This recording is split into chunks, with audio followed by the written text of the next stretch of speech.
श्रावण चालू झाला आहे तर चला आता बनवूया साबुदाणा खिचडी। तर शेंगदाणे मी छान हे भाजून घेतले आणि साबुदाण्यामध्ये पाणी घालून 4-5 तास भिजत घातले। छान मऊ असा झाला आहे।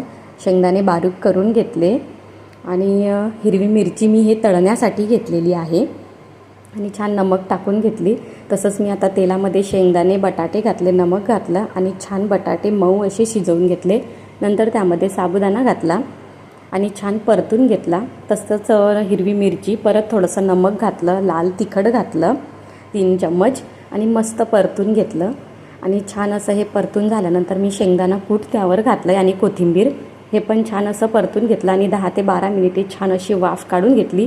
मध्ये मध्ये फिरवून घेतला आणि मस्त साबुदाणा खिचडी मऊ अशी छान अशी बनवून रेडी झालेली आहे।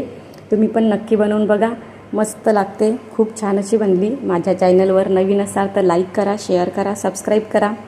पुन्हा भेटू।